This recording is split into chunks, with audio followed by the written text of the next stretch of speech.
نہیں جاتی تھی۔ پھر ایک عامل نے مشورہ دیا کہ ایک بزرگ ہے، ان سے ملاقات کر لو۔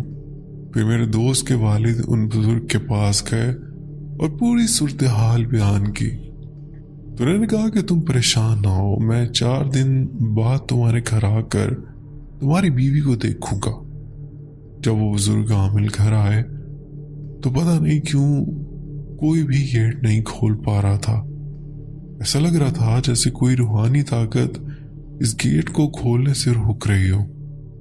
پھر ان بزرگ نے کچھ قرآنی آیات پڑھی، جس کے بعد گیٹ ہلکا سا ہو گیا، اور جب کھولنے کی کوشش کی گئی تو وہ کھل گیا۔ جیسے ہی بزرگ اندر داخل ہوئے، ان کی بیوی نے فوراً عجیب و غریب حرکتیں کرنا شروع کر دی۔ یہاں کچھ لوگوں کو عجیب لگ رہا ہوگا اور کسی بڑی سٹوری لگ رہی ہوگی، لیکن یہ سچ میں ہوا تھا۔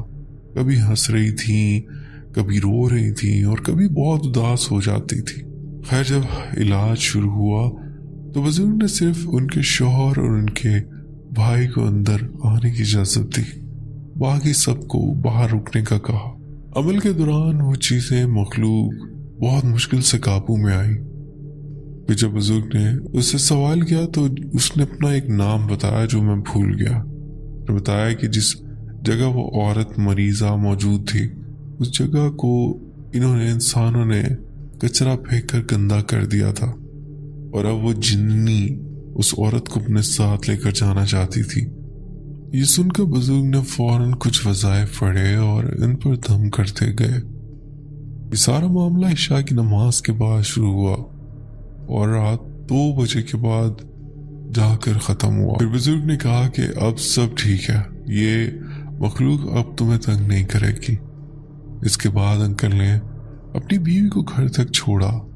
اللہ کا شکر ہے اس دن کے بعد سے کچھ بھی برا نہیں ہوا۔ اب وہ بچی 9 سال کی ہو چکی ہے، ماشاءاللہ بہت پیاری ہے اور خوش و خرم زندگی گزار رہی ہے، اور ماشاءاللہ وہ اسکول بھی اب آباد ہو چکا ہے، وہاں بچے پڑھتے ہیں اور کوئی بری بات نہیں ہو رہی۔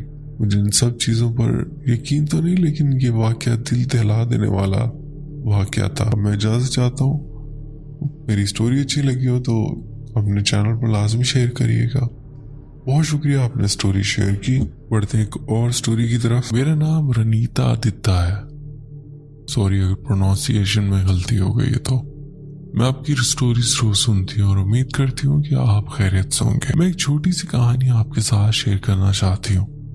مجھے نہیں معلوم کہ آپ انڈینز کی بھی کہانیاں شیئر کرتے ہیں یا نہیں، لیکن پھر بھی اگر آپ میری کہانی شیئر کریں گے تو مجھے بہت خوشی ہوگی۔ رنیتا آدتیہ، اگر آپ نے میری پرانی سٹوری سنی ہوئی ہے تو آپ کو پتہ ہونا چاہیے کہ میں انڈینز کی بہت زیادہ سٹوری شیئر کرتا ہوں۔ حالانکہ میری شادی ایک مسلم خاندان میں ہو چکی ہے اور میں روزانہ نماز بھی پڑھتی ہوں۔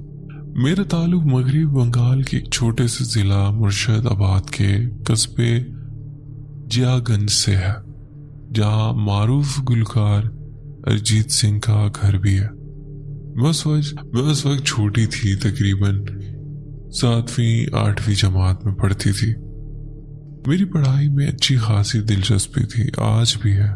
اگرچہ کلاس میں فرسٹ نہیں آتی تھی، لیکن 3، 4 یا 5 نمبر پر ضرور آتی تھی، اس لیے محنت تو لازمی تھی۔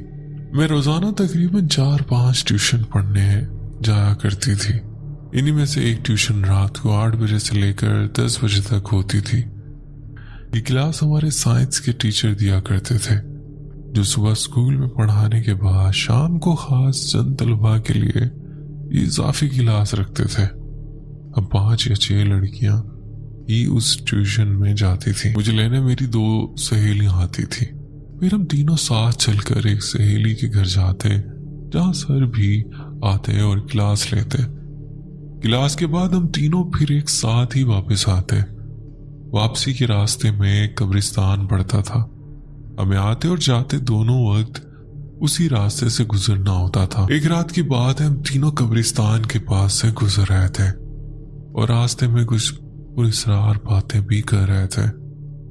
اچانک مجھے فٹ بال کھیلنے کی آواز آئی۔ میں نے اپنی سہیلی سے پوچھا، تمہیں کوئی آواز آ رہی ہے؟ لیکن وہ دونوں ہنسنے لگی اور میرا مذاق اڑانے لگی۔ خیر ہم قبرستان پار کر کے آگے بڑھ گئے، مگر وہ آواز مجھے اب بھی آ رہی تھی۔ جب تھوڑا آگے نکلے میں نے سائیکل چلاتے چلاتے پیچھے مڑ کر دیکھا تو قبرستان کے گیٹ کے پاس ایک فٹ بال خود بخود اچھل رہا تھا۔ مجھے بہت خوف محسوس ہوا، کیونکہ رات کے 10 بجے قبرستان میں کون فٹ بال کھیلے گا۔ لیکن میں نے اپنی دوستوں کو کچھ نہیں بتایا، کیونکہ پہلے ہی وہ میرا مذاق اڑا چکی تھی۔ اس رات میں نے بہت سوچا، لیکن کوئی جواب سمجھ میں نہ آیا۔ اگلے دن پھر ٹیوشن کا دن آیا۔ اس دن ہم تینوں دوبارہ ٹیوشن گئے۔ جاتے وقت کچھ خاص نہیں ہوا، لیکن واپسی پر پھر وہی قبرستان والا راستہ، اور اس بار ہم تینوں کو وہی فٹ بال کھیلنے کی آواز آئی۔ میں نے فوراً ان دونوں سے کہا، یہ آواز تو کل بھی مجھے آئی تھی، اب تم دونوں خود سن رہی ہو تو بولو کل کیوں میرا مذاق اڑا رہی تھی؟ تو وہ یوں کہ جب ہم تینوں نے فٹ بال دیکھ لی تو ڈر کے مارے ہم نے زور سے سائیکل چلائی اور جیسے تیسے اپنے مذہب کے حساب سے پڑھتے ہوئے وہاں سے نکل گئے۔ اگلے دن ہم نے اپنے سر سے کہا کہ سر آپ ہمارے ساتھ واپس چلیں۔ سر نے پوچھا کیوں، کیا بات ہے؟ تو ہم نے انہیں ساری بات بتائی۔ سر نے ہنستے ہوئے کہا کوئی بات نہیں، آج میں تم لوگوں کے ساتھ ہی چلوں گا۔ اس دن واقعی کچھ نہیں ہوا، مگر اگلے دن جب ہم تینوں واپس جا رہے تھے تو وہ آفت واقعی آ گئی۔ پہلے وہ فٹ بال صرف آواز کرتی تھی، پھر نظر آنے لگی، اور اب وہ فٹ بال قبرستان کے سامنے ہمارے بالکل سامنے موجود تھی، ایک ہی جگہ پر مسلسل اچھل رہی تھی۔ راستہ وہی تھا، اور ہم تینوں نے ایک دم سے بریک مارے اور رک گئے۔ ہماری حالت پسینے سے شرابور ہو چکی تھی، آس پاس بالکل سناٹا تھا۔ اس دن ایک سیاسی پارٹی کی وجہ سے علاقہ بند تھا، دکانیں بھی سب بند تھی۔ قبرستان کے گیٹ کے پاس ایک لیمپ پوسٹ تھا، اور اچانک وہ روشنی بھی جھپکنے لگی جیسے کوئی فلمی سین ہو۔ اب وہ فٹ بال جو پہلے ایک جگہ اچھل رہی تھی اب بہت تیز رفتار سے ہماری طرف اچھلتے ہوئے آ رہی تھی، بغیر کسی کے ہاتھ لگائے۔ ہم تینوں خوف سے کانپتے لگے، فوراً سائیکل گھما کر اپنی اس سہیلی کے گھر کی طرف بھاگنے لگیں۔ لیکن اب جیسے کچھ عجیب ہونا شروع ہو گیا تھا۔ ایک سہیلی کی سائیکل اچانک دھڑام سے گر گئی، دوسری کی سائیکل کی چین گر گئی، اور میری سائیکل جیسے کسی نے پیچھے سے پکڑ لی ہو۔ میں جتنی زور سے پیڈل مار رہی تھی، سائیکل بالکل آگے نہیں بڑھ رہی تھی، جیسے کسی اندیکھے ہاتھ نے اسے تھام رکھا ہو۔ میں اپنی پوری طاقت لگا رہی تھی مگر ناکام۔ اب ہم تینوں گھبرا کر سائیکل اور بیگ وہیں چھوڑ کر دوڑنے لگے، اور وہی فٹ بال اب بھی ہمارے پیچھے تھی۔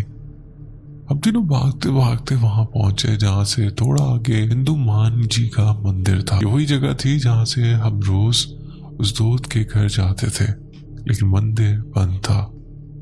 پھر بھی ہم اس مندر کے دروازے کے سامنے جا کر ہندو مان جی کو پکارنے لگے، اور فٹ بال جو ہمارے قریب آتی جا رہی تھی اچانک رک گئی اور وہیں ایک ہی جگہ پر اچھلنے لگی۔ ہم ڈرے سہمے اپنے مذہب کے حساب سے پڑھتے رہے، مدد مانگ رہے تھے۔ اسی وقت ایک انکل جی راستے سے گزر رہے تھے، انہوں نے ہمیں مندر کے دروازے کے پاس پریشان کھڑے دیکھ لیا اور ہمارے قریب آ کر پوچھا بیٹا کیا ہوا، سب ٹھیک تو ہے؟ ہم تینوں اس وقت ایک دوسرے سے لپٹ کر کھڑے تھے، خوف کے مارے۔ ہم میں سے کوئی بھی انکل جی کی طرف دیکھ نہیں رہا تھا، ہماری زبان جیسے بند ہو چکی تھی۔ انکل نے ہمارے کاندھے پر ہاتھ رکھا تو ہم تینوں ایسے چیخے جیسے کسی بھوت نے ہمیں پکڑ لیا۔ انکل بھی ایک دم چونک گئے ہماری چیخ سن کر، پھر ہم نے ہمت کر کے کہا ہمیں گھر جانا ہے انکل، کچھ عجیب بات ہو گئی ہے۔ انکل نے پوچھا سب سے قریب کس کا گھر ہے؟ میں نے کہا